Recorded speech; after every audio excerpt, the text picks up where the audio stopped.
ஒரு நம்பி அப்பூதி அடியார்க்கும் அடியேன் அப்படின்னு நம்ம சுந்தரமூர்த்தி நாயனாரால் திருத்தொண்ட தொகையில் பாடப்பெற்ற அப்பூதி அடிகள், அவரை பற்றி தான் நாம் சிந்திக்க இருக்கின்றோம் இன்றைய தினம். அப்பூதி அடிகள் திங்களூர் என்ற ஒரு ஊரிலே வேதியர் குலத்திலே தோன்றியவர். அவர் திருநாவுக்கரசரை பற்றி கேள்விப்படுறார். திருநாவுக்கரசர் சமணத்திலிருந்து சைவத்துக்கு மீண்டு வந்ததும் அவருக்கு பலவிதமான தண்டனைகள் கொடுக்கப்பட்டதும், அதிலிருந்து அவர் மீண்டு வந்ததும், அவர் செய்த அற்புதங்கள், இப்படி அற்புதங்கள் எல்லாம் கேள்விப்படுறாரு நம்மளுடைய அப்பூதியடிகள். இப்ப நம்ம சைவத்துல குரு வழிபாடு மிக முக்கியம்.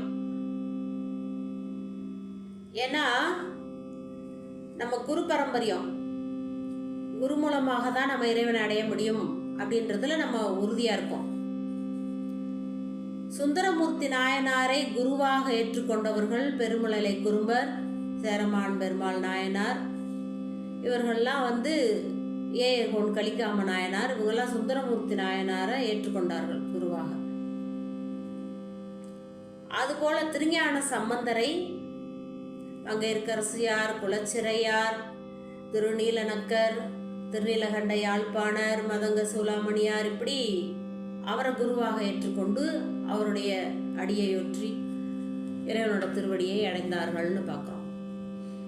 அதுபோல நாவுக்கரசரை குருநாதராக, தன்னுடைய குலகுருவாக, தன்னுடைய குல தெய்வமாக ஏற்றுக்கொண்டவர் தான் அப்பூதியடிகள். திங்களூர் நமக்கெல்லாம் தெரியும், அற்புதமான தலம். திங்கள்னது சந்திரன் சிவபெருமானை வழிபட்ட தலம். நீங்கெல்லாம் நேரம் போனோடனே திங்கள்ல வழிபடக்கூடாது, சாமியை தான் போய் வழிபடணும். அவரை சந்திரன் வழிபட்ட தலம். அந்த தலத்துக்கு நாவுக்கரசர் வர்றார்.